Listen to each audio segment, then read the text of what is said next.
Stop scrolling and look at me. This isn't just any news. It's about your family.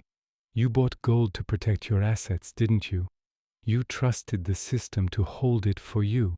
But that trust is the biggest lie of all. We're not talking about a simple market crash.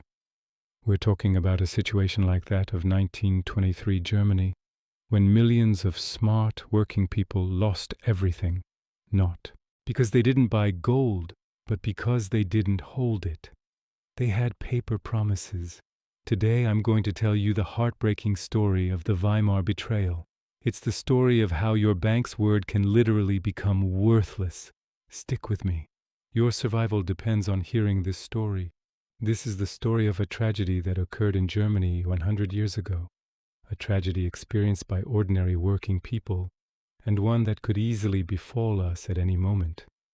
This is not just an economics lesson, it's a lesson in humanity. Our story begins in 1914. When Germany entered the war, the government lied to its people. Don't worry, we will win, and the enemy will pay the entire bill. But Germany lost. On top of that, they were burdened with the crushing debt of the Treaty of Versailles. What do you think the government did? Did they raise taxes? No. They chose the path of least resistance. They turned to the unlimited printing press. It's the only expense that costs them nothing, right? But you know who ultimately pays the bill. By 1923, the situation had become utterly incomprehensible. Prices changed not hourly, but sometimes by the minute. Upon receiving his paycheck, a worker had to run to the grocery store to keep up. Otherwise, his money would instantly melt away. People were no longer counting money, they were weighing it. Money had ceased to be a store of wealth and had become merely kindling.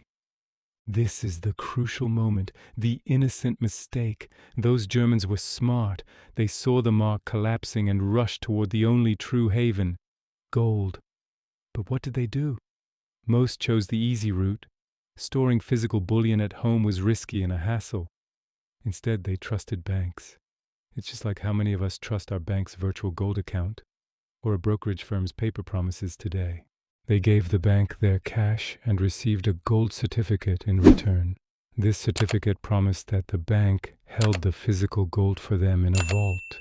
They put their faith in corporate strength and a piece of paper.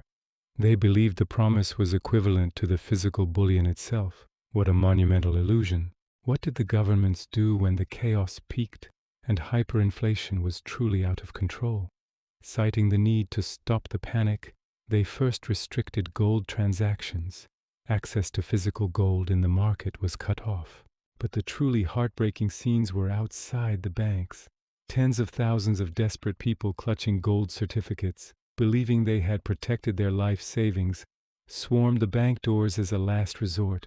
The banks looked at them with cold official faces and said that fateful sentence, "Your certificate is valid. However, due to government restrictions, we cannot give you physical gold. You must accept the equivalent value in melting marks." Ouch! Can you imagine that moment, holding that piece of paper in your hand and realizing that the promise of the bank you trusted was worth no more than a melting mark? This was more than just a financial loss. It was a moral collapse. It was the theft of their very soul. People began to find their stored furniture more valuable than their gold certificates. The furniture was tangible, but the certificates were only words. That word evaporated with one government signature. This sequence of events teaches us that a promise is only as good as the person or institution making it, and that human nature always cracks under pressure. This story reveals a devastating truth. Gold is not the issue. Gold is always the ultimate currency. The problem arises when you relinquish control of an asset that rightfully belongs to you. At that moment, the asset ceases to be yours. This is why we must ask ourselves what it truly means to own an asset. Physical bullion under your control is superior to a bank's debt to you, paper gold. In a crisis, the bank freezes its debts, but it cannot touch the asset in your safe. Financial legends have always known this. As J.P. Morgan supposedly said, "Gold is money, everything else is credit." Proof of your ownership is that you don't need anyone else's credit. While you may have a large gold bar, In a crisis, you need smaller units, such as silver, for bartering essential items. Silver lets you buy bread and gasoline, which are essential to your life. Your portfolio should include both gold and silver. Gold is good, but because it's physical, it can be confiscated. This is why we need a form of property like Bitcoin that, when properly stored, exists beyond physical borders. This makes Bitcoin the most powerful form of off-grid property ownership in the modern world. Owning physical assets is a hassle. They require storage and security. However, remember that when you delegate these responsibilities to a bank, you also delegate control. Control demands responsibility. My friends, the essence of this story is simple.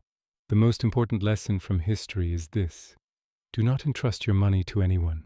Your gold must be physical, not digital. In those moments, gold wasn't an investment opportunity. It was a way to preserve your dignity. If you feel that this story is telling you to never surrender control of your property beyond buying gold, please hit the like button. Build your future on your tangible assets and intelligence, not the promises of others. Be well, my friends.